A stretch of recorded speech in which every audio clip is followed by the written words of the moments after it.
We are outside the GRB for the World Robotics Championship. Today we will be talking to robotics participants, sponsors, and educators about the future and importance of STEM. That's up next on HTV Presents.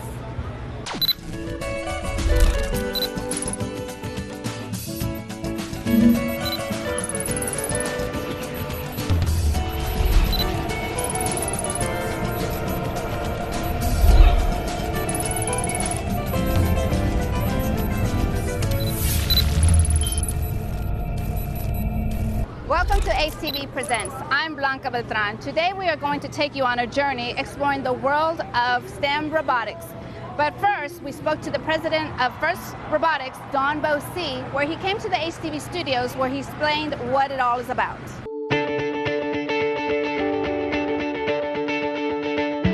First is a not-for-profit organization whose mission is to inspire young people, ages 6 through 18, to become science and technology leaders and innovators. So First is really all about inspiring young people to get excited about science and technology.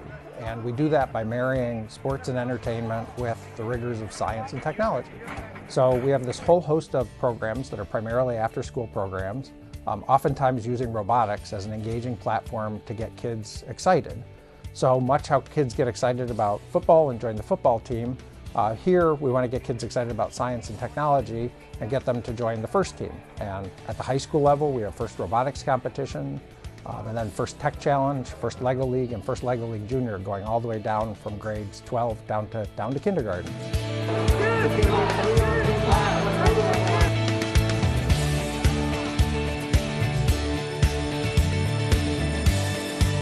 We use the slogan "More Than Robots" to help kids understand that what they're getting involved with, it goes a lot beyond just building a robot. Most people know us as the robotics organization because we use robotics as an engaging platform. But the kids learn not just technical skills, they do learn mechanical, electrical, and software development, but they also learn a lot about teamwork, leadership, communication, creative thinking, critical thinking. So really what the kids get exposed to is a whole host of different capabilities that go well beyond just building a robot.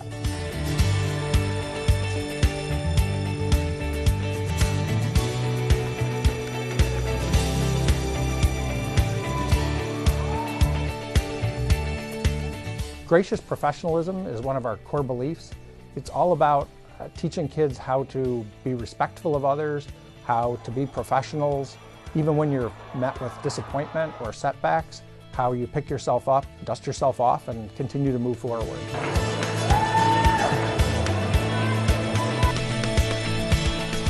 Exposing kids to career options that they never knew were there for them.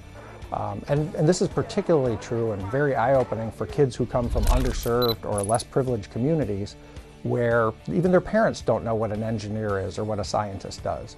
So we want to expose kids to what those careers are, what those educational options are, and a huge part of doing that is having them work with adult coaches and mentors who work in those fields day in and day out. This is why our corporate sponsors are so important to First. Not only do they provide resources to support the team, but they provide employee volunteers who put in, this season, over 16 million volunteer hours working with these kids, showing them and bringing in what they do as part of their day job to help the kids understand this is a career option for me. This is a path that might lead me and my family and my community to a better future.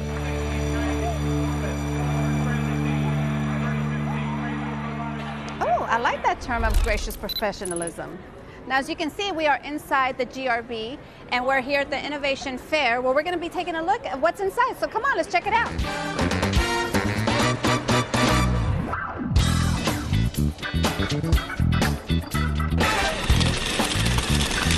We're about playful learning, project-based learning, experience-based learning for the students, really helping to try to prepare them for the jobs that are going to become available in the future. A lot of those jobs, we may not really know what they're going to be, but these are the types of skills, the teamwork, creative problem solving, those are the skills that are essential no matter what that future job is. And then we back it up with the technical skills of writing computer programs and code, making building structures that maybe certain attachments for the robot to complete a task. And we focus on autonomous robot activity. The way we've designed our area here is that to be very interactive. They can dive in, use one of our tablets to program a robot, whether they've got a lot of experience or no experience. It allows them an opportunity to see what Lego is all about for the classroom. Everything that we have is designed to come right into the classroom and come alongside what's already being taught. So when they come away from here, we want them to understand that yes, Lego is a wonderful toy, but we learn through the experiences that we have, and what better way to learn than with something you enjoy in working with Lego. This is called Fire Tornado. It's made by this mesh here. It separates the hot air from the cold air that's in our atmosphere. And what it does is it creates this artificial air current. And so just like a tornado forms in nature, as this air current pushes the hot and cold air together, it causes a tornado to form. Put it in your mouth.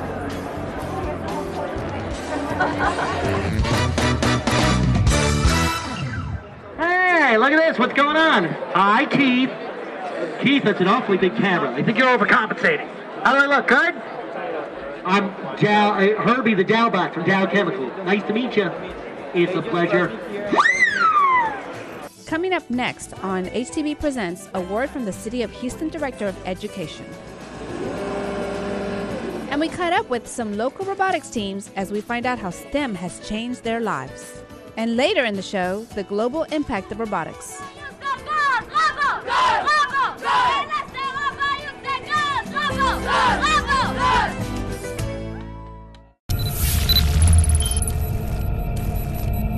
Robotics programs are so important because it allows a student to be able to connect what they're learning in the classroom to a project in which they're interacting with other children, their teachers, in a cooperative project-based manner, and they're exercising talents that may not necessarily be so opportune to advance in a classroom setting. So these various programs are critical to allow an expansion of knowledge at an experiential level that is powerful and also collaborative in nature.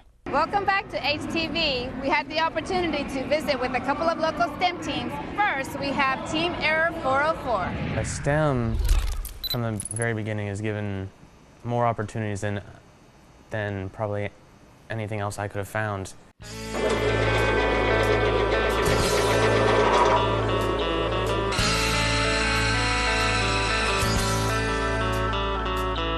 I think it's changed my life in a couple different ways.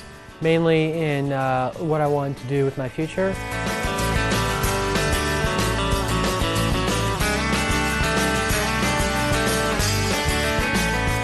We had to model it in CAD first, and then we 3D printed it at a 3D printer at one of our sponsors, and this is the final product. When I first started, I didn't know how to program, how to do any CAD design at all, and now I'm thinking of making it a career.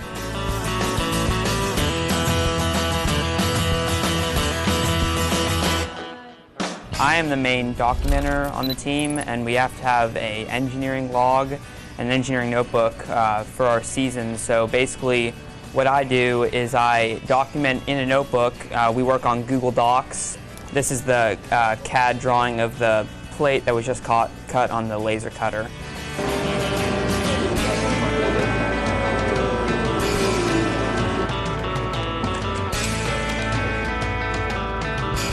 This is our part, and we will prototype with this and use it and test putting it on the 3D printed robot and test to make sure the robot, the motors and the pulleys are all lined up and that the correct spacing is on there.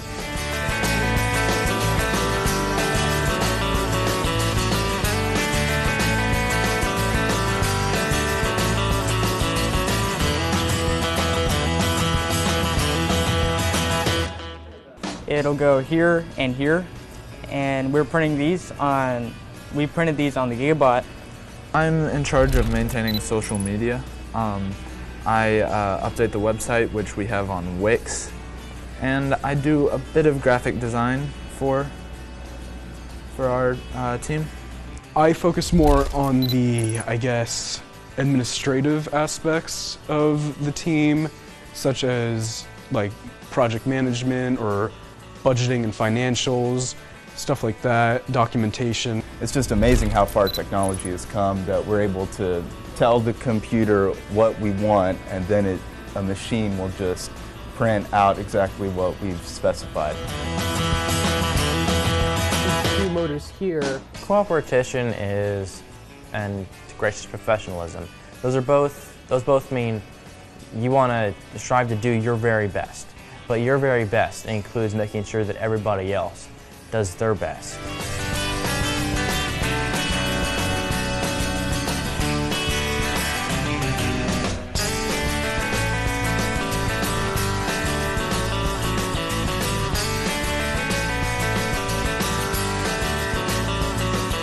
So if somebody was interested in robotics and joining robotics and they'd never done anything about it before, I think the first thing that I would tell them would be start early.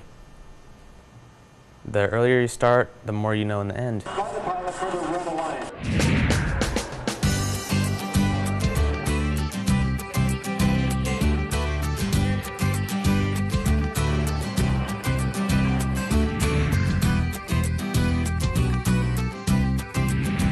Something about that's what I like about robotics, that as a team we're actually able to each other gather ideas from each other, and then we're able to actually bring them together to create what we want to create, what we are thinking that is actually going to work.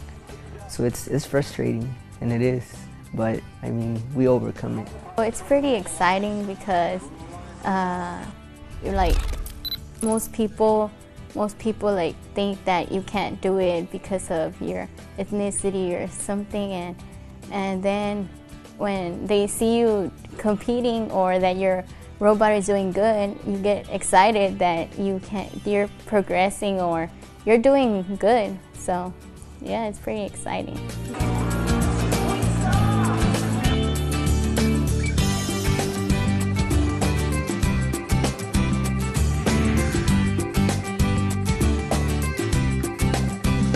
It's a very nice environment. You know, gracious professionalism is one of the biggest, or the biggest rule that we have here in First. It's not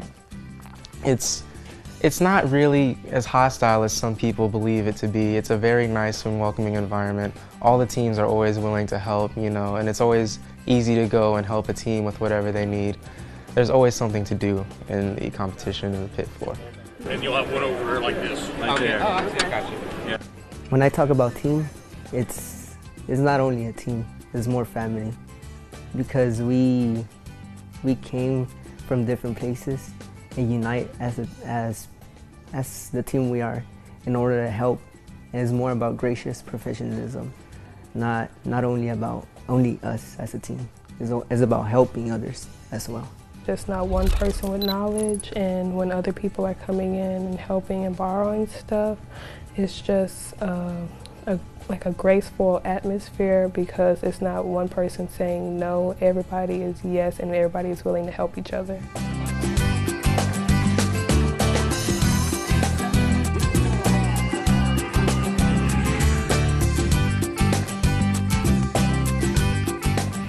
Well, actually, the team started with only guys, but then one of my other teammates, she's in high school too, and she decided to, like, she didn't want to be that only girl, so she started a girls team. So now we have a only girls team, and it's good because you encourage other girls to like get involved into robotics or something, because most people think that robotics is for boys or that building stuff is for boys, and it's not. Well, it would definitely be nicer to have like more girls in STEM, but what goes through my mind is I'm just as good as the boys. I'm just as good as the boys as whatever it is I'm doing. We're equal. Although I'm the minority, we're equal.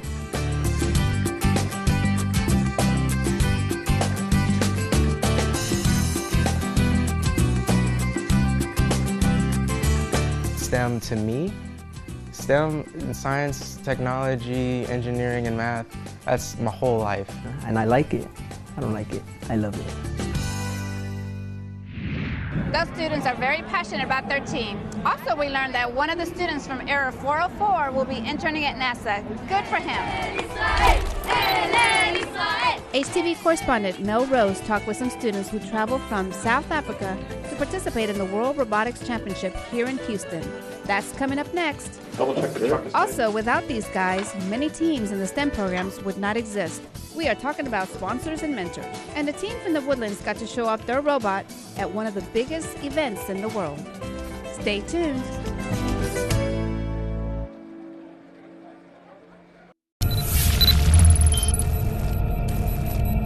HTV correspondents Mel Rose and Morena Roas caught up with some international students participating in the event.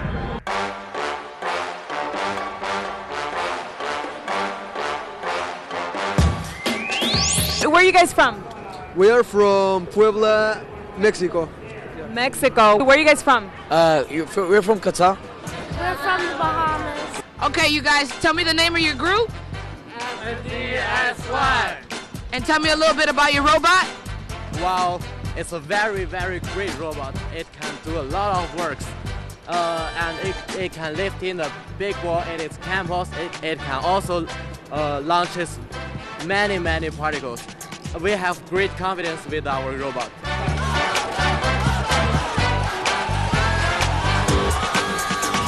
Hello, my name is Melrose and I'm here with Geared Wings. Hello, Geared Wings. How are you guys doing today? We're doing great. Great. So tell me a little bit about you guys. Where are you guys from? We're from South Africa. Awesome. And how long you guys been doing this? We've actually been doing this for 3 years in South Africa, but our team has been doing this for 2 years.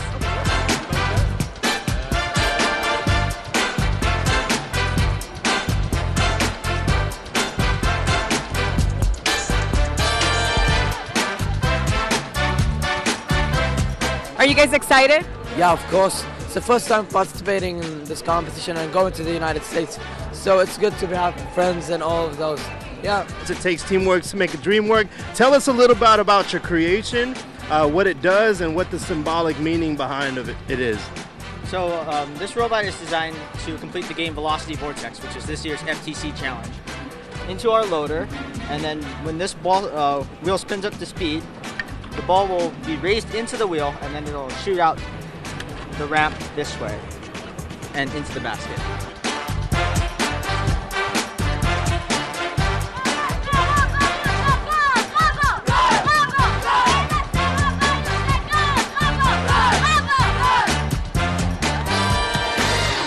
شكرا لمتابعتكم قناة HTV Smart Robotics. Sponsors and mentors are the backbone of a lot of STEM programs. We talked to Reliant Energy and Jacob Engineers to find out why they donate their time and money to STEM programs. They've been in heavy use, and as well, they still work really well. NRG actually has been a sponsor of FIRST for many years now because really what FIRST does around teaching kids to be engaged and interested in STEM is so critical to what we do and really to the entire energy industry.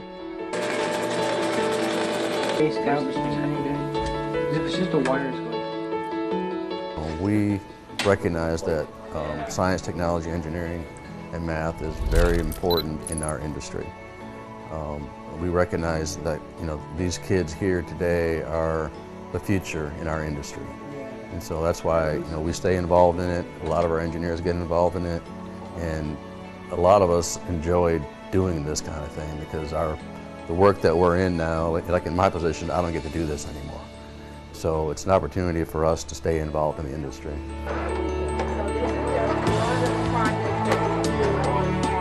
We not only host STEM program, we host STEAM program.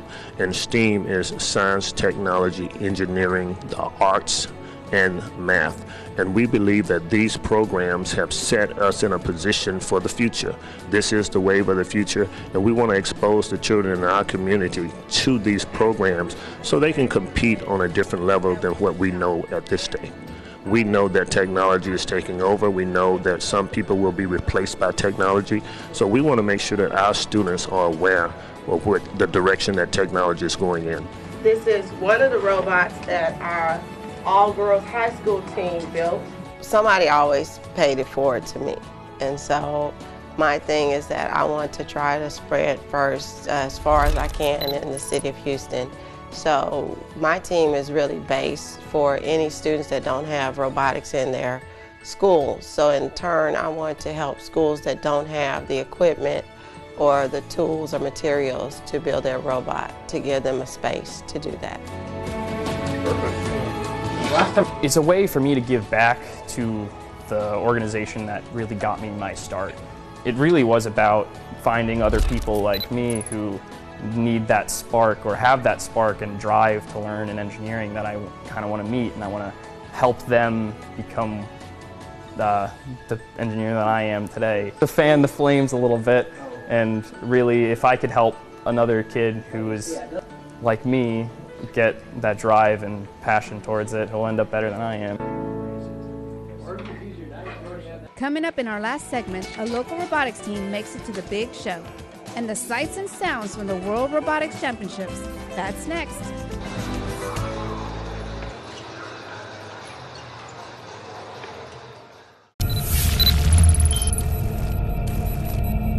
A Woodlands robotic team got the chance of a lifetime to participate at one of the world's biggest events.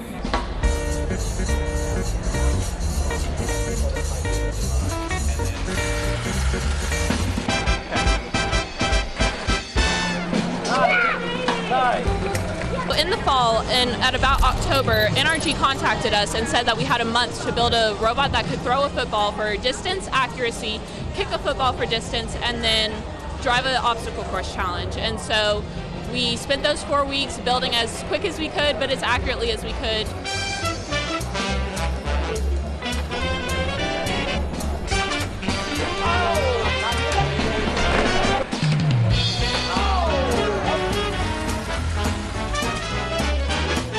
Press an X, it'll fire off the football. Coming to Super Bowl Live was a great experience. It's only a few hours in and we've got so many people coming and so many people interested, and I think it's going to turn out very great.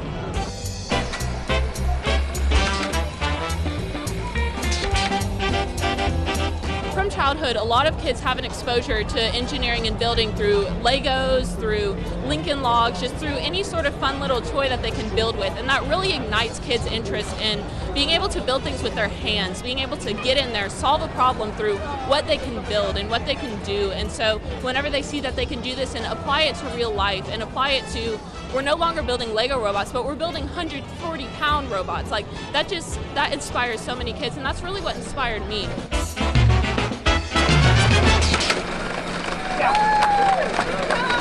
Thank you for watching, and we leave you with some sights and sounds from the Robotics Championships. We'll see you next time on HTV Presents.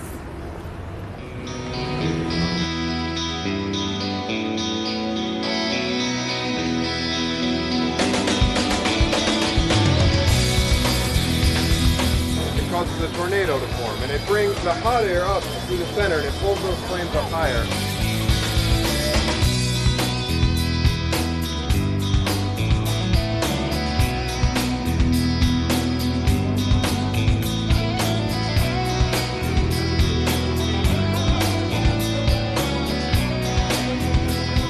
What does the future hold for you? Well, right now I'm still in high school. This is my last year, and I'm expecting to go to college. After going to college, I want to be major in mechanical engineering, and what gave me that idea was robotics.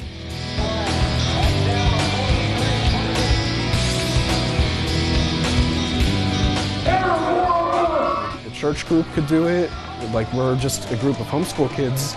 We're not part of a school team, but we can still go and get the funding with places like Jacobs, and we can go make a team and make it to Worlds.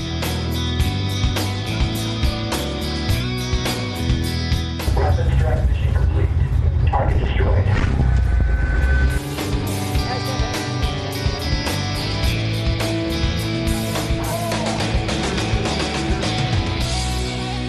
It's not that hard. A lot of people feel like, you know, I can't get into this STEM program, or oh, that's too complicated for me.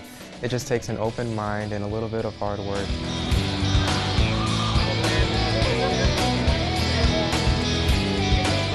It's a pleasure.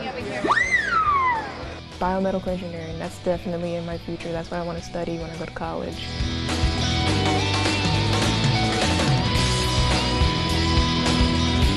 I definitely think this has taught me a lot of pretty valuable things.